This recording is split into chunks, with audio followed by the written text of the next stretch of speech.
Hello दोस्तों, नमस्कार। स्वागत करता हूं एक बार फिर से आपके अपने प्रिय चैनल पर। दोस्तों, आज जो आपके सामने बड़ी खबर लेकर आए हैं, जहां पर गिलगित बाल्टिस्तान को लेकर भारत ने दिया पाकिस्तान के जवाब का करारा जवाब। और भी हर तरह से खबरें लेकर आए दोस्तों, जहां पर भारत चाइना विवाद को लेकर अब फंसता जा रहा है और चाइना।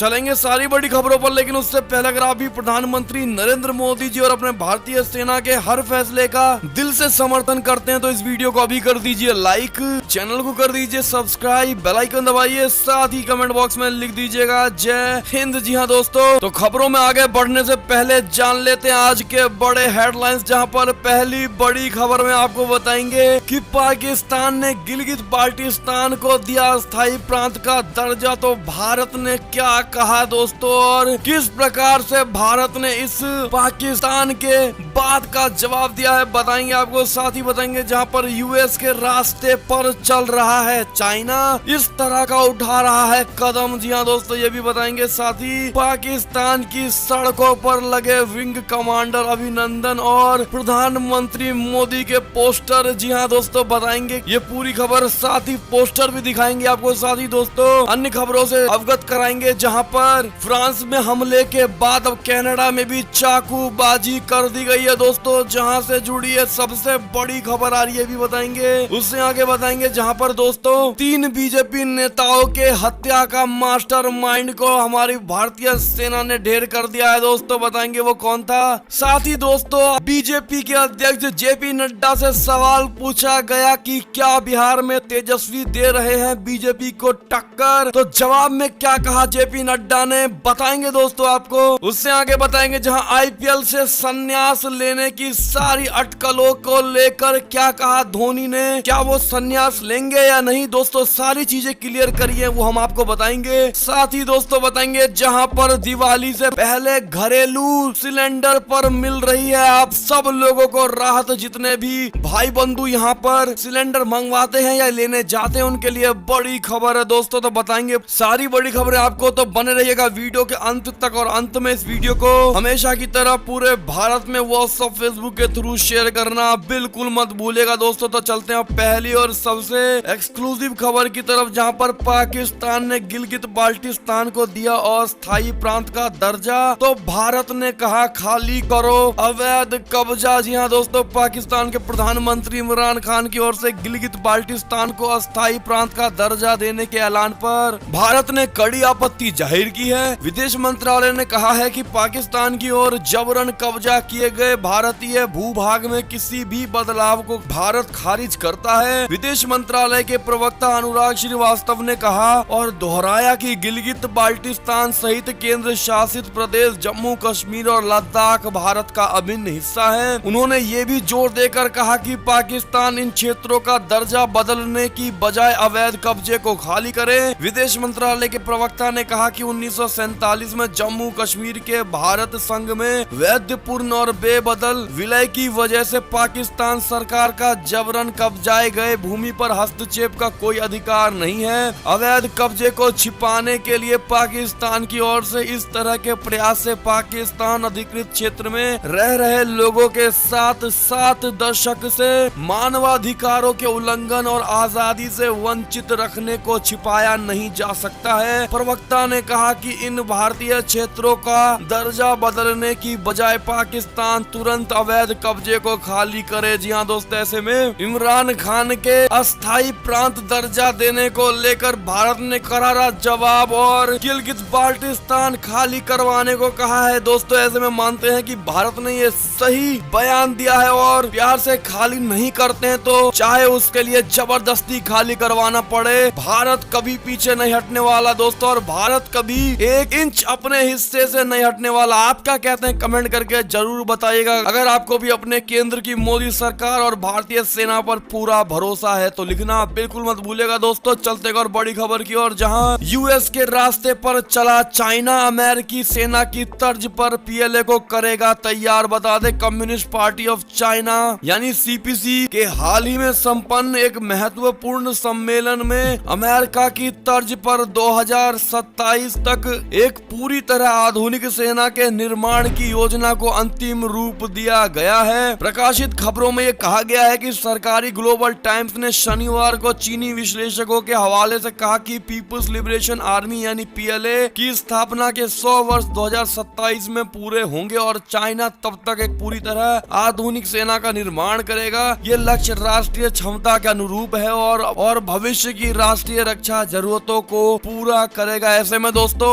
अमेरिका की नकल करने जा रहा है चाइना, और वो भी बिना अकल लगाए। जी हाँ दोस्तों, अगर आप भी मानते हैं कि नकल के लिए भी अकल चाहिए और हिम्मत चाहिए तो आप भी कमेंट करके जरूर बताइएगा इस बात को दोस्तों कि कितनी भी नकल कर ले चाइना की सेना भारतीय सेना जैसा शौर्य और ताकत नहीं लेकर आएगा, क्योंकि चाइना की सेना को सिर्फ हथियारों पर गर्व है, वो भी चाइना के हथियारों पर। आप समझ ही सकते हैं दोस्तों, और यहाँ पर भारतीय सेना बिना हथियार के अपने शरीर के ताकत पर निर्भर है। ऐसे में दोस्तों आपकी क्या राय है, कमेंट करके जरूर बताइएगा। एक और खबर की माने तो पाकिस्तान की सड़कों पर लगे विंग कमांडर अभिनंदन और प्रधानमंत्री मोदी के पोस्टर अपने ही नेता को बताया देशद्रोही। जी हाँ दोस्तों, भारतीय वायुसेना के पराक्रमी pilot wing commander Abhinandan Varthaman Pakistan में फिर एक बार चर्चा का विषय बन गए हैं। उनके और प्रधानमंत्री नरेंद्र मोदी के कई पोस्टर लाहौर की सड़कों पर देखा जा रहा है। इन पोस्टरों के जरिए नवाज शरीफ की पार्टी पाकिस्तान मुस्लिम लीग के नेता अयाज सादिक पर निशाना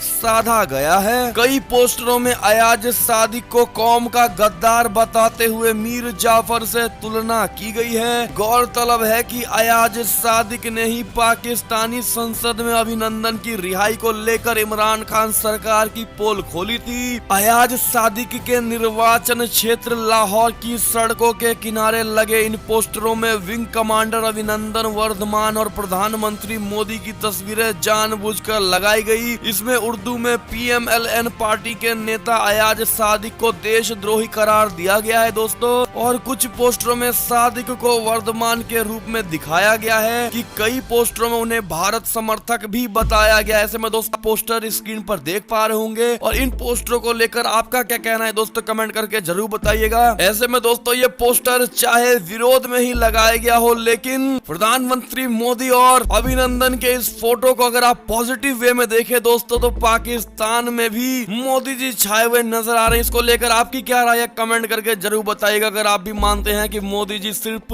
भारत में नहीं बल्कि पूरे विश्व में प्रसिद्ध है तो कमेंट करके जरूर बताइएगा दोस्तों। और अगली खबर की ओर चले तो पाकिस्तानी सेना आईएसआई के खिलाफ बोलना इमरान को मंजूर नहीं है, कहा प्रधानमंत्री मोदी की भाषा बोल रहा है विपक्ष। जी हाँ दोस्तों, प्रधानमंत्री इमरान खान इन दिनों विपक्ष के जबरदस्त विरोध का सामना कर रहे हैं। अपनी कुर्सी को बचाने के लिए इमरान अब सेना और खुफिया एजेंसी आईएसआई का सहारा ले रहा है। गिलगित बाल्टिस्तान के दौरे पर पहुंचे इमरान खान ने एक रैली को संबोधित करते हुए कहा कि अगर ये चोर यानी विपक्ष पाकिस्तानी सेना प्रमुख और इंटर सर्विसेज इंटेलिजेंस यानी आईएसआई के चीफ की आलोचना कर रहा है तो इससे ये साबित होता है कि उन्होंने इन पदों के लिए सही लोगों को चुना है। उन्होंने आरोप लगाया कि विपक्ष प्रधानमंत्री नरेंद्र मोदी की भाषा बोल रहा है। जी हाँ दोस्तों, ऐसे में आप किस प्रकार से इमरान खान को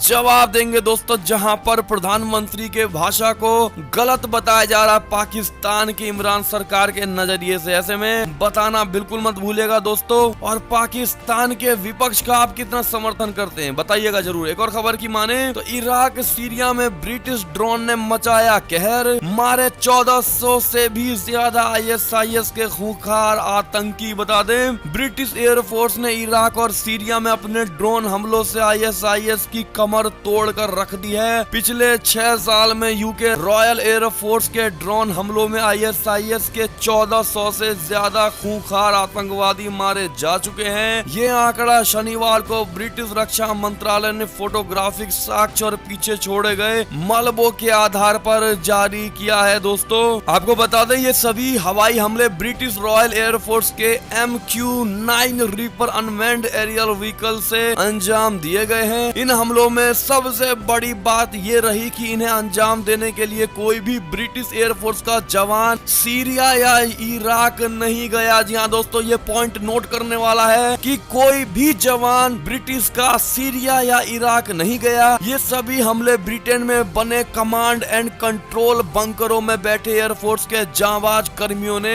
रिमोट के थ्रू अंजाम दिए हैं दोस्तों। इन ड्रोन्स को ब्रिटेन ने अमेरिका से खरीदा था। ऐसे में दोस्तों अगर आप भी चाहते हैं कि भारत को भी ये सारे ड्रोन खरीदने चाहिए जो बिना एयरफोर्स जवान के चले, जिससे कि अगर कभी ड्रोन हमले में गिर भी जाता है दोस्तों तो हमारे किसी सैनिक को कोई नुकसान नहीं होगा। तो आप भी कमेंट करके हमें ये ड्रोन लेना चाहिए जरूर बताइएगा। एक और खबर की माने तो फ्रांस में हमले के बाद अब कनाडा से भी बड़ी खबर आ रही है जहां पर चाकूबाजी की गई है और जिसमें 2 की मौत और 1 गिरफ्तार कर लिया गया है। बता दें ऑस्ट्रिया में भी नुकसान पहुंचाने की कोशिश की गई है दोस्तों। फ्रांस में शिक्षक की निर्मम हत्या के बाद अब कनाडा के क्यूबेक और ऑस्ट्रिया में हमले की घटना देखने को मिली है। कनाडा के क्यूबेक शहर की पुलिस ने प्रांतीय विधायिका के निकट हैलोवीन दिवस पर चाकू मारकर 2 लोगों की हत्या करने और 5 लोगों को घायल करने के संदेह में एक व्यक्ति को रविवार सुबह गिरफ्तार किया है। इससे पहले प्रांतीय पुलिस ने कहा था कि वो मध्यकालीन परिधान पहने उस व्यक्ति की तलाश कर रही है जिसने धारदार हथियार से कई लोगों को निशाना बनाया है। जी हाँ दोस्तों, आपको बता दें जिसको पकड़ा गया है उसकी उम्र 25 वर्ष के करीब है। पुलिस ने 2 लोगों के मारे जाने और 5 लोगों के घायल होने की पुष्टि भी की है दोस्तों। ऐसे में दोस्तों आप किस प्रकार से इन चाकूबाजियों का खंडन करते हैं और विरोध करते हैं कमेंट करके जरूर बताइएगा दोस्तों। और खबर की माने तो अमेरिका का आरोप है कि यूनाइटेड नेशन यानी यूएन नहीं कर रहा चाइना में मुस्लिमों पर अत्याचार की जांच के लिए पर्याप्त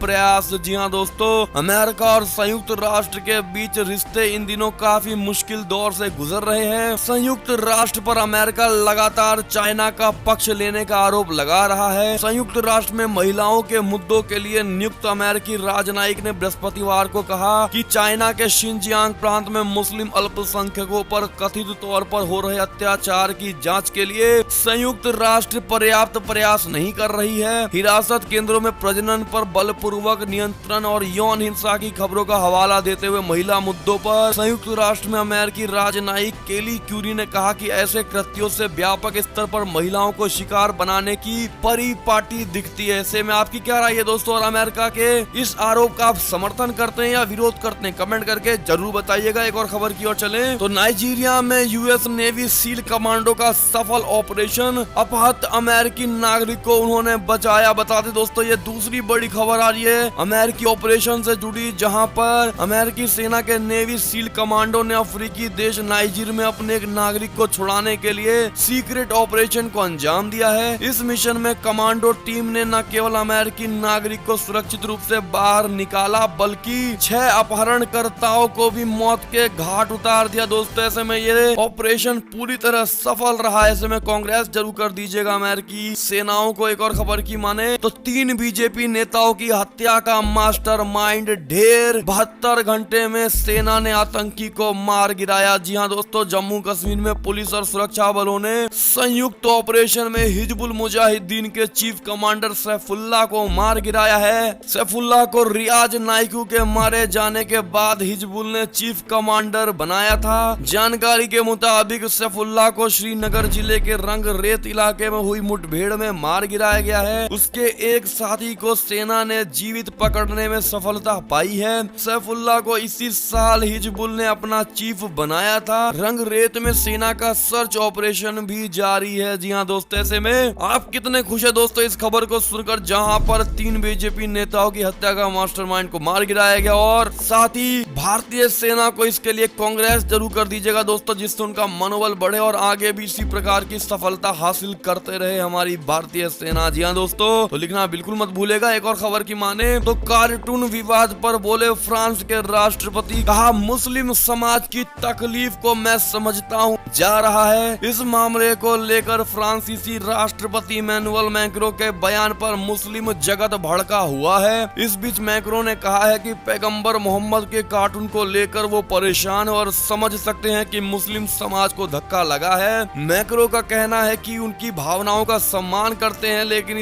इस आधार पर हिंसा को तो सही नहीं ठहराया जा सकता। फ्रांस में कार्टून मामले के बाद बिगड़े माहौल के बाद यहाँ सुरक्षा और बढ़ा दी गई है दोस्तों। ऐसे में आप लोगों में से काफी लोगों के कमेंट आ रहे हैं दोस्तों जो कह रहे हैं कि हम भी फ्रांस के साथ, फ्रांस के राष्ट्रपति के साथ खड़े हैं। ऐसे में जिन्होंने अब तक कमेंट नहीं किया है दोस्तों, कमेंट करके जरूर बताइएगा, जिससे कि पता चले कि भारत के नागरिक फ्रांस के साथ खड़ा है या नहीं खड़ा है दोस्तों, क्योंकि हमारी भारतीय सरकार तो खड़ी है। तो कमेंट करके जरूर बताइएगा। एक और खबर की माने तो कनाडा में सबसे ज्यादा अस्थायी निवासी बने भारतीय प्रवासी, जिसको लेकर बनाया सबसे नया रिकॉर्ड। जी हाँ दोस्तों, एक और खबर की माने तो पुलवामा आतंकी हमले से अपने बयान से मुकरा पाकिस्तान। कहा पाकिस्तान के मंत्री के बयान का गलत अर्थ निकाला गया है। बता दें, दरअसल प्रधानमंत्री मोदी ने शनिवार को 2 दिवसीय गुजरात यात्रा के दौरान विपक्ष पर टिप्पणी करते हुए कहा था कि पड़ोसी देश पाकिस्तान ने अपनी संसद में हमले की जिम्मेदारी स्वीकार किए जाने के बाद हमारे कठिन समय के दौरान बदसूरत राजनीति का सहारा लेने वाले लोगों की वास्तविक प्रकृति को उजागर किया है। मैं उनसे राष्ट्र के हित में ऐसी राजनीति नहीं करने का अनुरोध करता हूं, जिसे लेकर पाकिस्तान ने शनिवार को प्रधानमंत्री नरेंद्र मोदी की ओर से की गई टिप्पणी को नकारते हुए कहा है कि पुलवामा हमले में उसकी कोई जिम्मेदारी नहीं थी और हमारे पाकिस्तानी संसद में दिए गए बयान को मोड़ तोड़ मरोड़ कर भारत की तरफ से पेश किया जा रहा है। ऐसे में दोस्तों, आप सब ने उस वीडियो को देखा होगा जिसमें सीधे सीधे तरीके पर पुलवामा के हमलों की जिम्मेदारी पाकिस्तानी संसद में लिया गया है। और दोस्तों, अब पाकिस्तान उस वीडियो को नकारता हुआ नजर आ रहा है। ऐसे में आपकी क्या राय है दोस्तों, जो इस प्रकार की झूठी राजनीति करते हैं पाकिस्तान में बैठे ये आतंकवादी? इस पर आपकी क्या राय है, कमेंट करके जरूर बताइएगा आतंकिस्तान को लेकर। एक और खबर की माने तो अमेरिका की तरफ से ये दावा किया गया है दोस्तों, जहां पर राष्ट्रपति डोनाल्ड ट्रंप की चुनावी रैलियों से हजारों लोग संक्रमित और 700 लोगों की हुई है मौत। जी हाँ दोस्तों, इस पर आपकी क्या राय है, जरूर बताइएगा। एक और खबर की माने तो रिटायरमेंट के